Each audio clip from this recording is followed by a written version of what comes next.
বর্ষায় প্রকৃতির খামখেয়ালিপনায় এই রোদ তো এই বৃষ্টি। রহস্যময় পরিবেশের পাশাপাশি যদি আপনি রোমাঞ্চকর ট্রিপে আগ্রহী হন, তাহলে ডুয়ার্সের এই জায়গার জুড়ি মেলা ভার। 4টি নদী পেরিয়ে পৌঁছতে হয় এই ছোট্ট গ্রামে। চেনা পরিচিত ডুয়ার্সের পাহাড় নদী জঙ্গলের গভীরে লুকিয়ে রয়েছে টোটোপাড়া। বিশ্বের একমাত্র টোটো উপজাতির বাস এখানে। গড়ে উঠেছে জনপ্রিয় পর্যটন কেন্দ্র। এলাকা সংলগ্ন হাওলি কাউরি নদী ঘিরেও রয়েছে পর্যটন স্থল।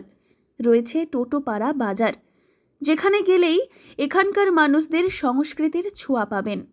জঙ্গলের মধ্যেই বাঁশ এবং টিনের ছোট ঘর করে থাকেন তারা।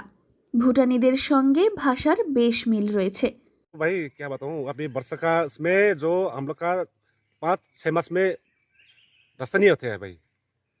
ऐसे ही है हम लोग का। कितना नदी पार करके टोटापाड़ा आना पड़ेगा? टोटापाड़ा तो मोटामोटी 1, 2, 3, 4, 5, 6 टू ऐसे होगा। अजी पर्यटक जो टूरिस्ट पार्टी आ रही है?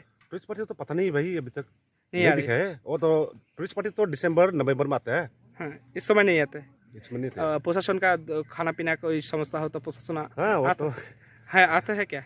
वो तो नहीं आते हैं। वो नहीं, हम लोग को उसमें तो रेशन जो है ना, रेशन, हाँ रेशन हाँ वो तो आते हैं। आते हैं, हाँ वो भी लेट होते हैं अभी। लेट होता है। हाँ। आपका বছরের অন্যান্য সময় যাতায়াতের পথ সুগম হলেও বর্ষায় পুরো রাস্তা জুড়ে থাকে পাথর এবং জলের খরস্রোত। যখন তখন হরপাবান আসারও আশঙ্কা থাকে। এলাকা পেরিয়ে ভেতরে ঢুকতেই চোখে পড়বে চারিদিকে ঘন জঙ্গল, বন্যপ্রাণীর আনাগোনার আতঙ্ক। সন্ধে হলেই ঝিঝি পোকার ডাক, গায়ে কাটা দিতে বাধ্য। দেখে রাস্তাঘাটে একটু অসুবিধা আছে। কতগুলো নদী পার হলেন? 5-6টা। 5-6টা নদী। নদীর কি পরিস্থিতি, হরপাবান বা ইত্যাদি? রাস্তা মানে বোঝাই যাচ্ছে না কোন দিকে রাস্তা পার হওয়ার মতো। পুরোটাই নদী? পুরোটাই নদী, মানে নদী এখন জল কম আছে, হ্যাঁ, মানে বালি পাথর আর কি। বর্তমানে যাতায়াতের খুব অসুবিধা। হ্যাঁ অসুবিধা। অন্যদিকে রয়েছে প্রকৃতির আসল রসদ। চারদিকে সবুজ গাছগাছালি, হরেক রকম ফুল, বিদেশি পাহাড়ের মনোরম দৃশ্য, খরস্রোতা নদীর বয়ে যাওয়ার শব্দ। এমন রোমাঞ্চকর পরিবেশের মাঝে পর্যটকদের রাত যাপন করার জন্যই রয়েছে সুব্যবস্থা। আপনারা খাওয়ার এই জিনিসপত্র কোথা থেকে আনেন? এই টোটোপাড়ায়। টোটোপাড়া এই মাদারিহাট যান না?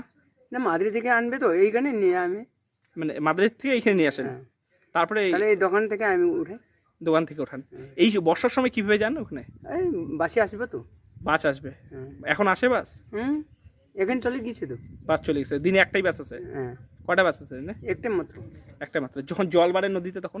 হ্যাঁ আসবে, ও আস্তে আস্তে করে রাস্তা বানায়। মানে নদীতে জল যখন হরপাবান আসে তখন কি করে? হ্যাঁ আসবে, ওটা জিনিসপত্র আছে তো, ওটাই রাস্তা বানায় আসবে। ওই থাকা খাওয়া মিলে খরচ মাত্র 800 টাকা। এখানকার মানুষজন মাসে একবার কিংবা দুবার বাজার করতে যান। এখানে একটি বাস গাড়ি চলে গোটা গ্রামে। এক কথায় অ্যাডভেঞ্চার মানেই টোটোপাড়া। মনে সাহস থাকলে একবার কিন্তু ঘুরে আসতেই পারেন এই টোটোপাড়া থেকে। জলপাইগুড়ি থেকে সুরজিতের রিপোর্ট, লোকাল 18 বাংলা।